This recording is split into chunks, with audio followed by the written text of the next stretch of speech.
ನಿಮ್ಮ ಹಳೆಯ ಒಡವೆನ ಅಧಿಕ ಬೆಲೆಗೆ ಮಾರಬೇಕೆ? ಅಟಿಕಾಗೆ ಕಾಲ್ ಮಾಡಿ 8880 ಅಟ್ಟಿಕಾ ಗೋಲ್ಡ್ ಕಂಪನಿ. ಎಸ್ ಗುರುಜಿ, ಹೇಳ್ತಾ ಇದ್ರಿ ನೀವು ಬದಲಾವಣೆ ಆಗೋದ್ರಿಂದ ಕಟಕ ರಾಶಿ ಮೇಲೆ ವಿಶೇಷವಾಗಿ ಪರಿಣಾಮ ಬೀರುತ್ತೆ ಅಂತ.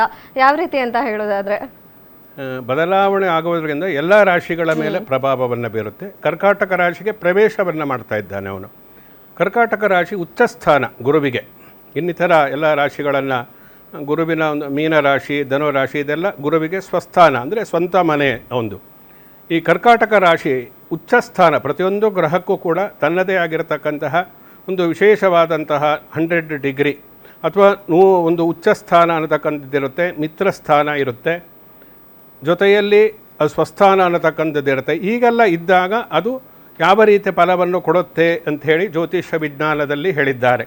ಅಂದರೆ ಮಿತ್ರಸ್ಥಾನದಲ್ಲಿದ್ದಾಗ ಗುರುಗ್ರಹ ಯಾವ ರೀತಿ ಫಲಾಫಲಗಳನ್ನು ಕೊಡುತ್ತೆ.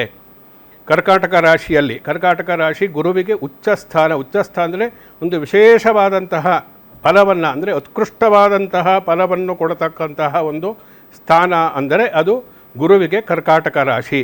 ಜೊತೆಯಲ್ಲಿ ಕರ್ಕಾಟಕ ರಾಶಿಯ ಅಧಿಪತಿಯಾದಂತಹ ಚಂದ್ರ ಮತ್ತು ಗುರು ಇಬ್ಬರು ಕೂಡ ಒಟ್ಟಿಗೆ ಸೇರಿದಾಗ ಅದು ಗಜಕೇಸರಿ ಯೋಗ ಅಂಥೇಳಿ ನಾವು ಹೇಳ್ತೀವಿ.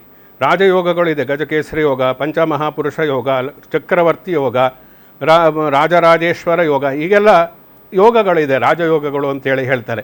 ಅದರಿಂದ ಅಂತಹ ಒಂದು ರಾಜಯೋಗಗಳು ಸೃಷ್ಟಿಯಾಗಬೇಕಾದರೆ ಗ್ರಹಗತಿಗಳು ತನ್ನ ಉಚ್ಚಸ್ಥಾನಕ್ಕೆ ಹೋಗಬೇಕು. ಕೇಂದ್ರ ಸ್ಥಾನದಲ್ಲಿ ಇದ್ದಾಗ ಅದು ಸ್ವಸ್ಥಾನ ಆಗಿದ್ದಾಗ ಅದಕ್ಕೆ ಒಂದು ವಿಶೇಷವಾದಂತಹ ಬಲ ಇರುತ್ತೆ ಅಂತೇಳಿ ಹೇಳತಕ್ಕಂಥದ್ದು.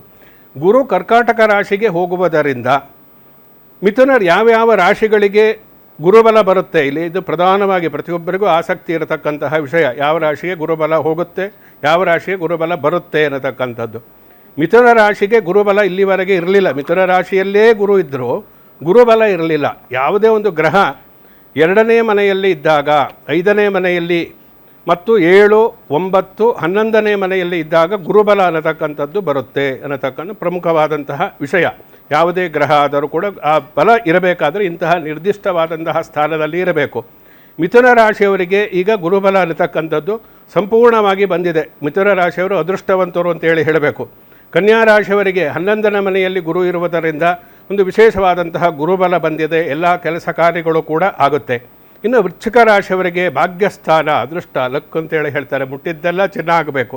ಅಂತಹ ಒಂದು ವಿಶೇಷವಾದಂತಹ ಸ್ಥಿತಿ ಅಂದರೆ ವಿಶೇಷವಾದಂತಹ ಗುರುಬಲ ವೃಶ್ಚಿಕ ರಾಶಿಯವರಿಗೆ ಇದೆ. ಮೀನರಾಶಿಯವರಿಗೂ ಕೂಡ 7.5 ನಡೀತಾ ಇದ್ದರೂ ಕೂಡ ಅದರ ಒಂದು ದುಷ್ಪರಿಣಾಮವನ್ನು ಪಂಚಮದಲ್ಲಿರ್ತಕ್ಕಂಥ ಅಂದರೆ 5ನೇ ಮನೆಯಲ್ಲಿರ್ತಕ್ಕಂತಹ ಗುರು ಹೊಡೆದು ಹಾಕ್ತಾನೆ. ಅಂದರೆ 7.5 ನಡೀತಾ ಇದೆ ಮೀನರಾಶಿಯವರಿಗೆ. ಅವರಿಗೆ ಸಂತೋಷದ ವಿಚಾರ ಏನು ಅಂತಂದರೆ ಈಗ 5ನೇ ಮನೆಗೆ ಅಂದರೆ ಕರ್ಕಾಟಕ ರಾಶಿಗೆ ಬರುವುದರಿಂದ ಸಂಪೂರ್ಣವಾದಂತಹ ಗುರುಬಲ ಅವರಿಗೆ ಬರುತ್ತೆ. ಇನ್ನು ಕುಂಭರಾಶಿಯವರಿಗೂ ಕೂಡ ಗುರುಬಲ ಅನ್ನತಕ್ಕಂಥದ್ದು ಒಂದು ವಿಶೇಷವಾಗಿ ಮಕರ ರಾಶಿಯವರಿಗೂ ಕೂಡ ಬರುತ್ತೆ. ಇವೆಲ್ಲ ಪ್ರಮುಖವಾದ ಸಪ್ತಮ ಸ್ಥಾನದಿಂದ ಅವನು ನೋಡ್ತಾನೆ. ಆದ್ದರಿಂದ ಈ ಎಲ್ಲ ಪ್ರಮುಖವಾದಂತಹ ಅಂಶಗಳು ಇವೆಲ್ಲ ಗುರುಬಲ ಇರತಕ್ಕಂತಹ ರಾಶಿಗಳು. ಇದನ್ನು ಬಿಟ್ಟು ಉಳಿದ ನೀವು ಮೇಷರಾಶಿ ಅಂತ ತೆಗೆದುಕೊಂಡಾಗ ವೃಷಭ ರಾಶಿಗೆ ಇಲ್ಲಿವರೆಗೆ ಗುರುಬಲ ಇತ್ತು, ಇನ್ನು ಮುಂದೆ ಗುರುಬಲ ಇರುವುದಿಲ್ಲ. ಜೊತೆಯಲ್ಲಿ ಇದು ಒಂದು 4-5 ತಿಂಗಳವರೆಗೆ ಮಾತ್ರ ಆ ಗುರುಬಲ ಅನ್ನತಕ್ಕಂಥದ್ದು ಯಾವುದು, 1 ವರ್ಷ ಒಂದು ರಾಶಿಯಲ್ಲಿ ಗುರು ಇರ್ತಾನೆ. ಆದರೆ ಈ ವರ್ಷದಲ್ಲಿ ಅತಿಚಾರ ನಡೆ ಅಂದರೆ ಸ್ಕಿಪ್ ಆಗತಕ್ಕಂಥದ್ದು, ಆಮೇಲೆ ವಕ್ರಿ ಆಗತಕ್ಕಂಥ ಇದೆಲ್ಲ ಗ್ರಹಗಳಿಗೆ ಸಹಜವಾಗಿರತಕ್ಕಂತಹ ಪ್ರಕ್ರಿಯೆ. ಗುರುವು ಕೇವಲ ಗುರುಬಲ 1 ವರ್ಷ ಇರುತ್ತೆ ಅಂದರೆ ಈ ವರ್ಷದಿಂದ ಅಂದರೆ ಜೂನಿಂದ ನೆಕ್ಸ್ಟ್ ಇಯರ್ ಜೂನ್ವರೆಗೆ ಇರುತ್ತೆ ಅಂತ ಹೇಳಿ ಅರ್ಥ ಅಲ್ಲ. ಆದರೆ ತುಂಬ ಬದಲಾವಣೆಗಳು ಇದೆ ಗಣನೀಯವಾದಂತಹ. ಅಂದರೆ ಅತಿಚಾರ ನಡೆಯಿಂದ ಅಂದರೆ 31 ಅಕ್ಟೋಬರ್ವರೆಗೆ ಮಾತ್ರ ಅವನು ನಾಳೆಯಿಂದ ಅಕ್ಟೋಬರ್ 31ರವರೆಗೆ ಕರ್ಕಾಟಕ ರಾಶಿಯಲ್ಲಿ ಇರುವುದರಿಂದ ಈ ನಾನು ಮೇಲೆ ಹೇಳಿದಂತಹ ಎಲ್ಲ ರಾಶಿಗಳಿಗೆ ಗುರುಬಲ ಬರುತ್ತೆ. ಅಕ್ಟೋಬರ್ ನಂತರದಲ್ಲಿ ರಿವರ್ಸ್ ಅಂದರೆ ವಕ್ರಿ ಆಗ್ತಾರೆ. ವಕ್ರಿಯಾಗಿ ಅವನು ಅತಿಚಾರ ನಡೆಯಿಂದ, ಅತಿಚಾರ ಅಂದರೆ ಸ್ಕಿಪ್ ಆಗಿ ಜಂಪ್ ಮಾಡಿ ಮುಂದೆ ಸಿಂಹ ರಾಶಿಗೆ ಹೋಗ್ತಾನೆ.